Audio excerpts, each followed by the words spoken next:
Qui l'a déjà vu parmi vous? Ah, super. Donc Découverte vraiment, pour tout le monde. Ouais. Une main hasardeuse, mais pas plus. Ok, donc vraiment, il faut qu'on reste très discret sur les détails. Globalement, que dire? Je pense qu'il faut faire un petit récap de la genèse du film, de ce choix de roman. Il est de 56, c'est la troisième collaboration de Audiard et de Grangier. Ils avaient commencé par Poisson d'avril en 54. Après, il y a eu Gasoil, déjà avec Gabin, et c'est leur troisième collaboration. Dans l'histoire de Grangier, c'est quand même son 30e film. Il faut voir que c'est un homme qui a été assistant réalisateur. Après, il devient réalisateur je crois en 43, si je me souviens bien. Et il va en pondre quasiment 2 par an, une espèce une machine de guerre à produire du film. La première rencontre de Audiard et de Grangier, c'est pendant l'occupation. C'est en 44, en juillet 44. Michel l'interviewe, justement, après la sortie d'Ademaï. Ademaï au Moyen-Âge. Comment? Ademaï, oui. Ademaï, oui. Collin, oui. Qui est sorti, qui a eu un vrai succès populaire. Alors évidemment, c'est un film qui sort pendant l'occupation, donc qui est évidemment sous contrôle de la censure et de l'œil sourcilleux de l'Allemagne. Ça n'empêche que Michel, travaillant dans un journal collabo à l'époque, il a pu effectivement interviewer Grangier, et il en dit plutôt le plus grand bien. Il est intéressant de noter qu'en 1946, quand Grangier sort Les aventures de Cabossou, il est beaucoup moins aimable, l'étriant, mais comme il publie, parce qu'il a perdu sa carte de presse à ce moment-là, il publie sous un pseudonyme. Évidemment, Grangier ne saura jamais que Michel a dit du mal de son travail juste après-guerre. Voilà. Donc les hommes se connaissent depuis l'occupation. Ils se connaissent aussi par le frère de ma grand-mère, Jean-Paul Guibert, qui est un producteur assez réputé dans les années 50 et début 60, qui va monter une société à succès qui s'appelle Intermondia, et qu'on retrouve par exemple au début de cette boîte qui va produire Gasoil par exemple l'année d'avant. Voilà, donc on est chez des gens qui se connaissent, qui ont un même esprit littéraire, et ils vont décider. Le choix de ce Simenon, le fils Cardinaux, remonte à peu près à 55, quand la production se met d'accord avec Simenon, qui est très très regardant sur les adaptations de ses romans.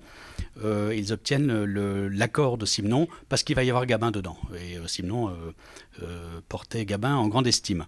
Donc sur la partie, on va dire, adaptation et littérature, je laisserai Olivier Barraud vous en parler un petit peu. Juste, voilà, donc on est dans du Audiard quand même déjà un petit peu ancien. Il y a des très bons mots d'auteur dedans. Une partie de ce qu'il a écrit a été caviardée par Gabin. Une partie du scénario que vous pouvez trouver, qui est le scénario un peu initial, mais qui n'est pas celui qui est en fait filmé, est plus riche. Il y a beaucoup plus il y a une texture qui a, je pense, légèrement disparu à l'écran. Voilà, mais c'est facile de vous le dire. Il faut lire le scénar d'origine pour se rendre compte qu'il y a eu un ajustement sur vraiment les toutes dernières semaines. Pour après, je vais vous demander d'être très vigilant à la minute 26 et à la minute 54. Donc, commode, donc vous êtes obligé d'éteindre vos portables, mais il faut quand même un peu les laisser allumer.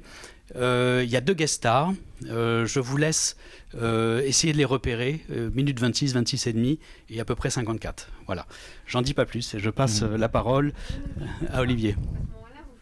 Je fais top, c'est ça? Oui, tu le dis, dis-le. Un petit borborigme un peu dégueulasse comme ça, oui, bien sûr, je sais faire. Oui. Mais ce qui se peut, c'est que vous repériez effectivement l'une ou l'autre des figures que vient d'évoquer Stéphane, mais que vous ne sachiez pas de qui il s'agit. Ça, on vous le dira à la fin. Hein. En tout cas, je confirmerai.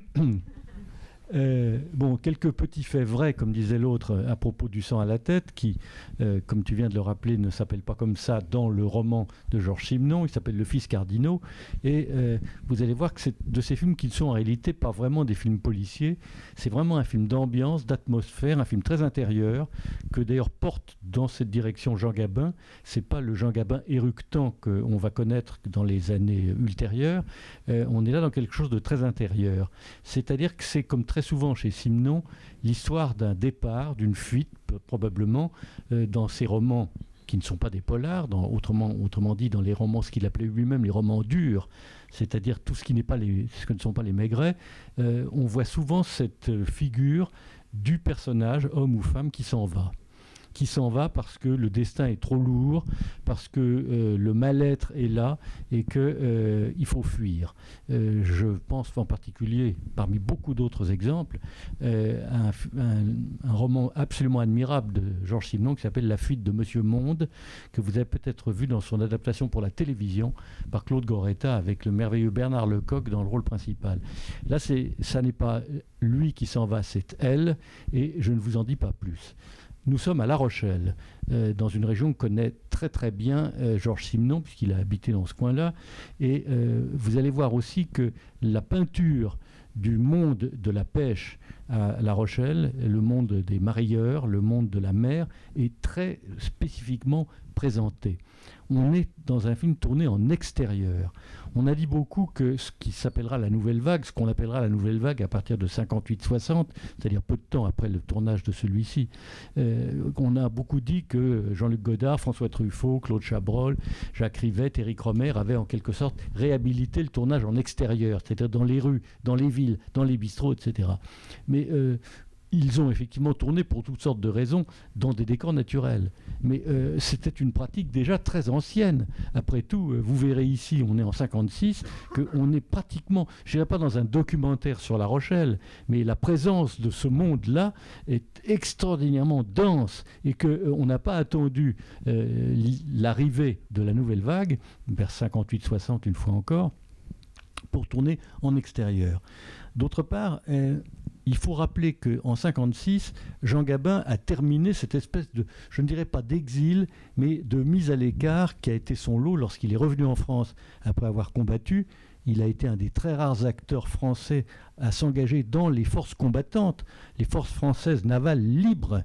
Il a réellement combattu, il revient en France et son étoile a quelque peu pâli. Il aura quelques années, peu nombreuses d'ailleurs, un peu difficiles pour retrouver à partir des années 51-52, dirais-je. C'est même un peu après, je crois que c'est Touchez pas au Grisby qui va le relancer fortement. Le Grisby, 54, Le Plaisir, l'admirable film de Fulls, qui est d'ailleurs présenté ici même, chef-d'œuvre absolu, 51. La vérité sur Bébé Donge, un autre Simenon remarquable d'Henri Decoing, etc. French Cancan. Pardon ? Non, j'ai dit une connerie. Qu'est-ce que tu as dit ? Rien. J'ai pas entendu. Bon, vous voyez, notre numéro est très au point. Donc voilà, vous avez là donc un Gabin qui est redevenu au fond la vedette de référence du cinéma français et qui aime bien dans les films de ses compagnons de route que sont les Henri Verneuil, les Jean Delannoy ou les Gilles Grangier. Il aime bien être accompagné par des acteurs qui sont souvent pas tout à fait les mêmes, mais que néanmoins on retrouve fréquemment. J'en veux pour preuve ici son plus vieux camarade Paul Francoeur, qui est presque d'une certaine manière une sorte de Gabin bis. Hein. C'est le Gabin qui tape, oui. C'est le Gabin impulsif. Oui. Voilà. Qui aurait pu... Paul Francoeur est à Jean Gabin ce qu'était peut-être... Charpin par rapport à Rému dans les films de Pagnol, c'est-à-dire des doubles qui sont presque aussi importants, aussi denses, aussi incarnés que la vedette principale. Donc vous voyez, il y a plein de choses à regarder dans ce film et nous ne doutons pas que vous y preniez plaisir, d'autant qu'on continuera ce plaisir par une conversation après la projection. Le film est assez court, donc on aura le temps de discuter après tranquillement. On a quelques-uns des audiards Simenon disponibles si jamais vous voulez vraiment plonger dans la Bible. J'ai même ramené certains de mes polars, mais ça c'est une autre histoire. Voilà. À tout à l'heure. Donc 26-54. 26-54. Il y a tout un ensemble de glissements. En fait, le roman se passe au Sable d'Olonne, dans une plus petite ville que La Rochelle. Cardinaux s'appelle pas François, mais Hubert dans le roman. Hubert devient Hubert Mandine. Alors qu'il est seul, Mandine est seul dans le roman. Là, il est doublé. Il y a deux frères, il y a Hubert et je ne sais plus comment s'appelle son frangin d'ailleurs. Merci Charles. Il y a comme ça un ensemble de glissements. Et donc, ils vont glisser à La Rochelle, qui est une plus grande ville. Cardinaux va prendre de l'âge. Dans le roman, il a à peu près une trentaine d'années. C'est pour ça qu'il s'appelle le fils. Il est encore, encore un jeune fils qui est en train d'arriver. Là, il a plus de 50 ans dans le film. Donc, il n'a plus l'âge de s'appeler le fils. Ça n'a plus beaucoup de sens. Donc, c'est aussi pour ça que le réalisateur, le Gabin, Grangier, a tiqué à l'idée de donner le nom le fils Cardinaux au film. Alors, Le sang à la tête, ça paraît curieux pour un film extrêmement contenu, très calme, très psychologique. Il y a juste la scène où ils se foutent sur la gueule sur la plage avec Franqueur, mais sinon, en dehors de ça, il y a très peu de montée de sang. La scène de bagarre sur le... Elle est un peu longue, mais c'est pas... Oui, surtout, on n'y croit pas vraiment, à mon avis. C'est pas d'ailleurs ce dans quoi Grangier excelle. Non, il excelle dans effectivement ce que tu disais tout à l'heure, Olivier, dans l'espèce de photographie, quasiment le reportage de ces petits métiers. Là, c'est les marailleurs, la vente à l'encan. Dans 125 rue Montmartre, ce sont tous les métiers de la livraison de journaux, ce qui va devenir les NMPP par la suite. Dans Gasoil, c'est tous ces métiers du transport routier. Et tout ça est filmé. Dans Gasoil, il y a des caméras qui sont quasiment dignes du Spielberg de Duel. Des caméras filmées, des trucs dans les rétroviseurs. C'est assez marrant pour un film qui est encore antérieur à celui-là. Voilà. Donc, Olivier. Oui. Alors, dans ses entretiens avec François Guérif, le réalisateur Gilles Grangier explique qu'il utilise dans la plupart des cas un objectif qui est le fameux 50. Bon, le fameux 50, c'est un objectif qui ne privilégie pas la profondeur de champ, mais plutôt la proximité des visages. Et c'est très très sensible ici. C'est-à-dire que c'est un objectif assez réaliste, assez intérieur, assez psychologique, le contraire même d'un objectif de film policier, et c'est assez net. Je me suis amusé à rechercher ce qu'on avait dit, ça figure d'ailleurs dans cet ouvrage, ce qu'en avait dit la presse. Le film a été moyennement accueilli. Il y a un article terrible de Truffaut dans Art en 1956, c'est les années où François Truffaut fait ses armes comme journaliste et comme critique impitoyable, et il explique à quel point ce film est complètement raté, hideux, il trouve la forme épouvantable, la lumière dégueulasse, etc. C'est très très injuste, comme l'étaient souvent les papiers de Truffaut, même s'ils étaient par ailleurs assez drôles et assez vindicatifs, mais il a détesté celui-ci. Il y a, comme vous l'avez remarqué, il y a quand même à mon avis, il y a une carence, c'est que comme tu l'as dit, il n'y a pas d'intrigue, en fin de compte. Il ne se passe pratiquement rien. C'est l'histoire de quelqu'un qui s'en va, encore une fois, c'est un thème très simononien, sans qu'on sache pourquoi à ce moment-là ça se passe, etc. Sinon, le retour du fameux Mimile, qui entraîne donc Marthe sur les chemins de traverse. Mais à part ça, c'est de ces films, et c'est assez surprenant pour un réalisateur de films d'action, comme l'a été beaucoup Gilles Grangier, c'est un film atone. C'est un film, j'oserais presque dire, apaisé. Et en tout cas apaisant, puisqu'il se termine de manière très improbable d'ailleurs, par la réconciliation sur le bac entre l'île de Ré et la ville de La Rochelle. Insistons aussi sur le fait, remarquons, on l'avait fait dans la présentation initiale, la qualité des acteurs de second plan. Ça, c'est très Grangier aussi, et c'est très Audiard. De les faire parler plutôt pas mal. Oui. Ça, c'est... Par exemple, vous voyez, il est là-dedans des acteurs qui, d'une certaine manière, occupent beaucoup plus de place que d'habitude. Par exemple, le comédien qui joue le rôle du père de Gabin, Paul Fèvre, qui a un rôle assez intéressant à défendre, surtout dans la deuxième partie du film. Paul Fèvre est un type qui a tourné 150 films. qu'on a vus en général dans des rôles de concierge, des rôles de gens assez modestes comme ça, qui en général ne dit rien ou presque rien. Ben là, il a un vrai rôle à défendre.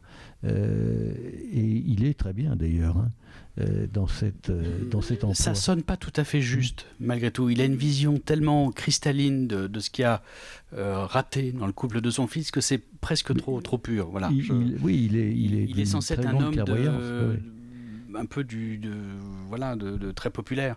Et très modeste. Il parle avec une espèce de langue qui là pour le coup est un peu décalée. Mais on y voit clair évidemment.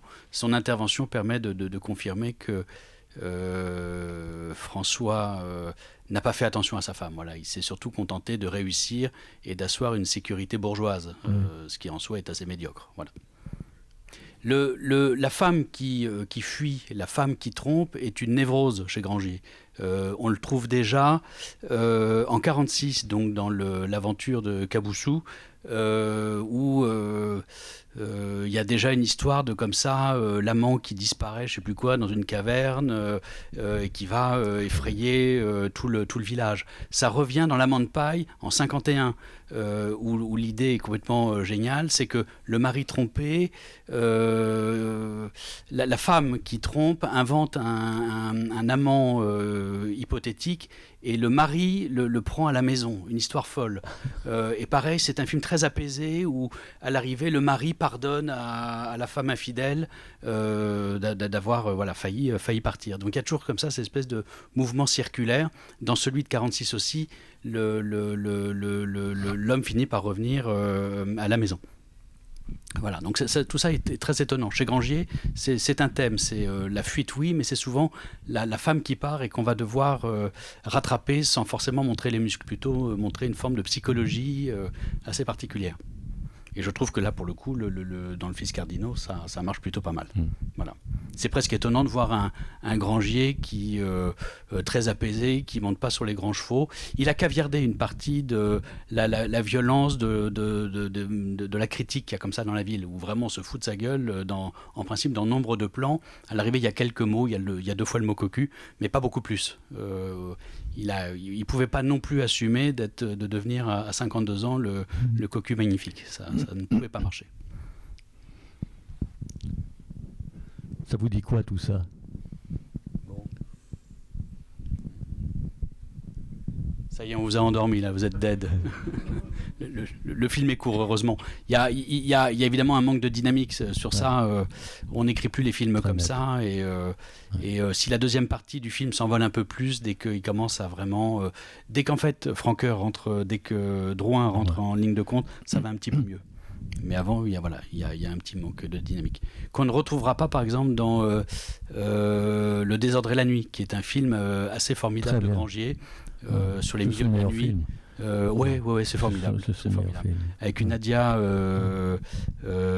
Tiller, qui est formidable, qui est belle et vénéneuse. C'est une actrice autrichienne qui parle un français absolument impeccable et qui est envoûtante de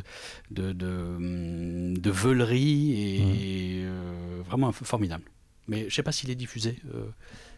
C'est un film nocturne, Le désordre à la nuit, comme le titre laisse à penser. Celui-là, pas du tout, c'est un film diurne. Et c'est peut-être aussi un peu sa limite. Et puis, la fin est bâclée complètement. La réconciliation, après 15 ans ou 20 ans de mésentente, tout ça pour un aller-retour à l'île de Ré...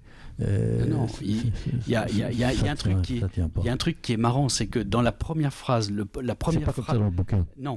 Et surtout, là, on dirait un enterrement, on dirait une cérémonie funéraire, il rentre au tombeau, quoi. C'est curieux. Mais elle dit sur le bateau qu'elle va prendre une maison pour elle, en fait. Elle prendra une petite maison, je sais pas quoi, pour les vacances. Pour les vacances. Ouais, j'ai compris comme s'ils allaient faire finalement maison. Non. Moi, j'ai compris pour l'avenir, etc. Non, c'est pour les vacances, avec le môme. Bon. Moi, je ne sais plus. Voilà. Et dans les tout premiers échanges, il dit maman, est-ce que je sais pas quoi t'as fait pour les mômes ? Dire ça à sa femme, maman, déjà, c'est lui filer 20 ans de plus, quoi. Oui. On comprend qu'elle se soit barrée avec son amant de son âge. Ouais. Il l'a vieilli assez violemment dans cette formule. Voilà. Déjà, son mari est plus vieux, et bam, il lui file une... Ah ouais, mais bon...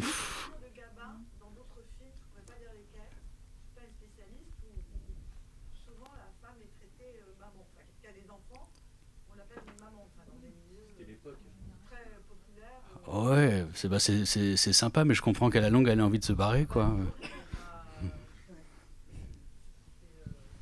Bon, voilà, je me suis dit, dès la première phrase, on sait ce qui va se passer. Il y a un problème générationnel et lui-même entretient comme ça, une confusion sur le sens du couple.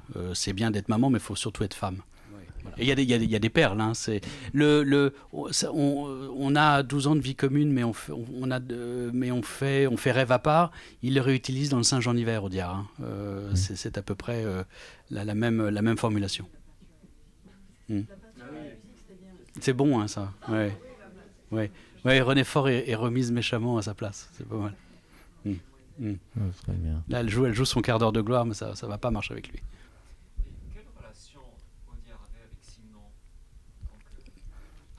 Simon Audemer est un homme intouchable. Audiard se targuait de le connaître parfaitement et tout ça. Simon a toujours démenti, l'avoir beaucoup vu et tout ça. Il a surtout, je me souviens de balades vers Cognac chez Marc, donc Marc Simon. Il connaissait surtout les enfants. Et encore, le Marc, John n'était pas toujours disponible à ce moment-là.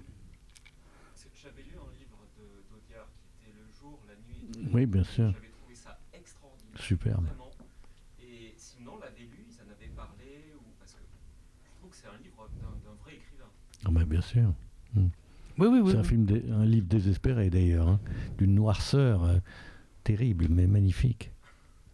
Simon a beaucoup aimé celui-là, le fils Cardinaux devenu donc.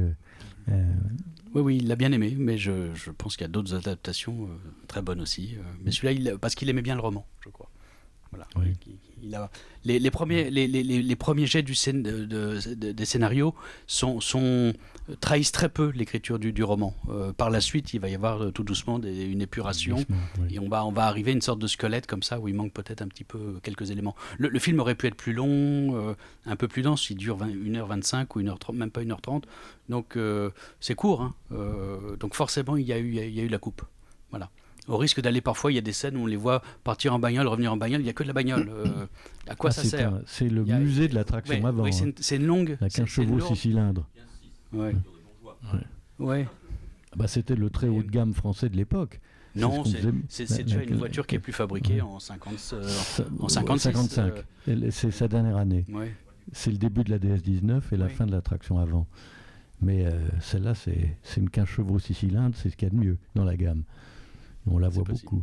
Mais on voit. Pour la rédaction du scénario, quelle part prenait Simon? C'est aucune. Il n'a rien fait. Lui, il donnait les droits d'adaptation et point barre. Il les regardait pas. Non, il voulait surtout pas. Ah non, il a été extrêmement phobique de ce genre de rencontre. Il n'a jamais participé à une co-adaptation. Il a toujours laissé les autres le soin de trahir son œuvre. Voilà. Comment ils se sont rencontrés? Ça a démarré comment? C'est probablement Audiard Grangier et probablement Jean-Paul Guibert, donc mon grand-oncle, qui, se connaissant, ont désiré, même si Jean-Paul Guibert n'est pas sur la production, qui ont eu l'idée d'adapter le Fils Cardinaux. Mais sûrement un truc de Michel, ça sent Michel. Simon est un de ses écrivains favoris, vraiment. Personnellement, voilà. Très bien. Merci.